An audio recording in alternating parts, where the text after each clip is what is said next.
E porque hoje é o Dia do Trabalhador, é meu convidado Pedro Brito, diretor-geral da Jason Associates, e que nos vai falar e explicar melhor o que se deve fazer quando se está à procura de emprego. Pedro Brito, muito boa tarde, seja bem-vindo a esta edição das 12. Aquilo que muitos portugueses que nos estarão a ver nesta altura e que eventualmente, e são muitos que não têm emprego, que ajudas, que pistas, que dicas é que se pode dar a quem está à procura de emprego e que não consegue nesta altura?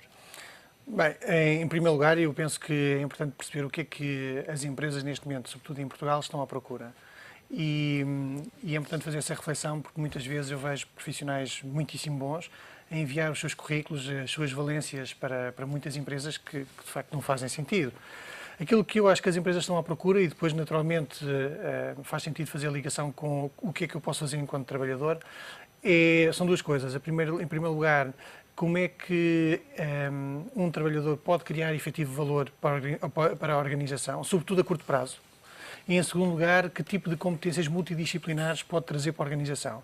Isto porque antigamente contratava-se por uma função em particular e hoje em dia as empresas têm uma intenção clara de ter alguém que tenha diversidade de competências, diversidade de skills. O colaborador tem que ser polivalente. Tem que ser polivalente.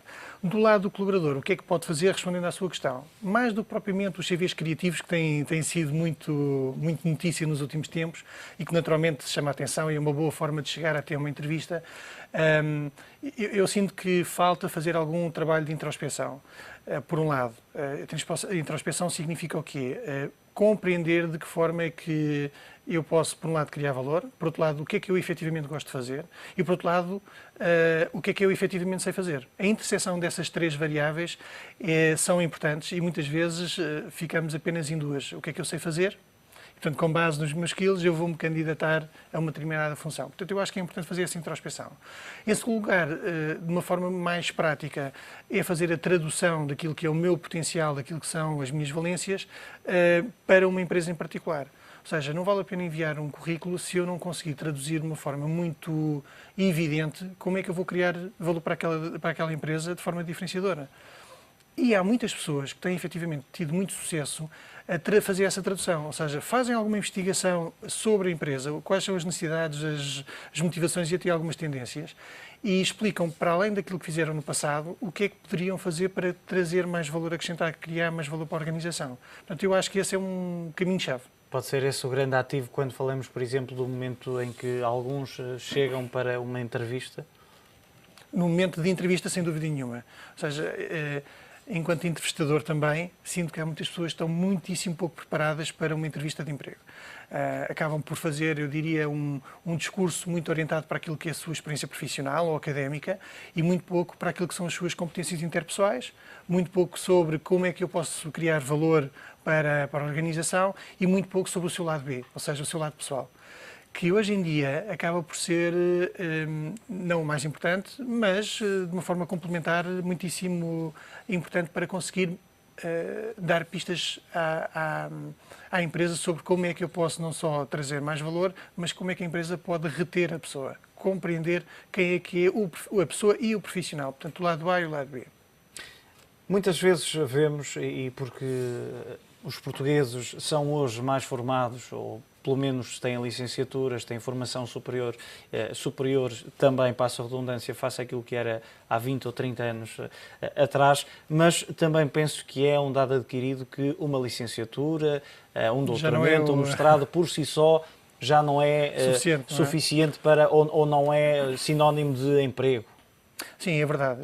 Eu tenho sentido, mesmo por parte das empresas, uma mudança muitíssimo grande na forma como olham para as licenciaturas e mestrados. Eu lembro há alguns anos atrás, não há muito tempo, há talvez 5, havia meia dúzia de universidades, que eram as universidades Target, queriam ter alunos com notas mínimas de X. E, portanto, esses eram sobretudo os critérios. Porquê? Porque as empresas também não sabiam, de uma forma muito evidente, contratar pessoas sem experiência. Hoje em dia começam a existir muitas empresas que valorizam outras atividades para além, enfim, da atividade universitária. uma atividade mais associativa, seja na universidade, seja fora dela, de voluntariado, programas de Erasmus, outro tipo de estágios extracurriculares em empresas que de facto podem trazer mais valia no sentido de dar ritmo e conhecimento um bocadinho mais intrínseco daquilo que é a realidade empresarial. Mas há uma coisa que não está a ser feita por parte nem das empresas nem dos trabalhadores e que tem vindo a ser uma tendência a nível mundial. E agora não falando só nos jovens, porque de facto existem muitas pessoas que, enfim, que estão à procura de emprego ou que desejariam fazer uma mudança na sua vida, que tem a ver com aquilo que é a responsabilidade social corporativa a começar na própria pessoa. É um voluntarismo pessoal. Que é o quê? Paralelamente à sua atividade profissional, em horário pós-laboral, fins de semana, não tem de ser todos os dias, mas começa a haver uma tendência por parte de trabalhadores em disponibilizarem-se muitas vezes pro bono, nem sempre é possível, como nós sabemos, mas começa a existir essa tendência, a outras empresas não concorrentes para começarem a adquirir outro tipo de skills. Portanto, paralelamente àquilo que é a sua atividade do dia-a-dia, vão tendo pequenas experiências noutros setores de atividade e noutras funções e acabam por ganhar uma maior vastidão de competências. Acaba por ser essa também, esses extras, se é que lhe podemos chamar assim, que depois numa entrevista, no contacto direto já com os representantes de uma empresa, podem marcar a diferença entre aquele que é escolhido e o que não é escolhido. Fazem porque, veja uma coisa, se as empresas cada vez mais querem diversidade de funções para conseguir que o mesmo recurso consiga fazer diferente tipo de atividades, naturalmente que isso vai enriquecer não só o currículo, mas também aquilo que é o valor enquanto profissional desta pessoa. Se pudesse dar, e é sempre difícil, mas se pudesse dar e dizer àqueles que nos veem que nesta altura estarão desempregados, em alguns pontos, alguns passos, o que é que podem fazer para melhorarem o seu currículo, a sua apresentação, a sua forma de interagir também, eventualmente, numa entrevista? Eu reforço um aspecto que já mencionei, talvez de forma mais evidente. Aquilo que muitas vezes falta é traduzir quem é a pessoa num papel. É muito difícil. Portanto, aquilo que acontece muitas vezes, as empresas recebem 100, 200, 300 currículos e às tantas parecem todos muito idênticos. E é por essa razão que começam a existir os tais currículos criativos.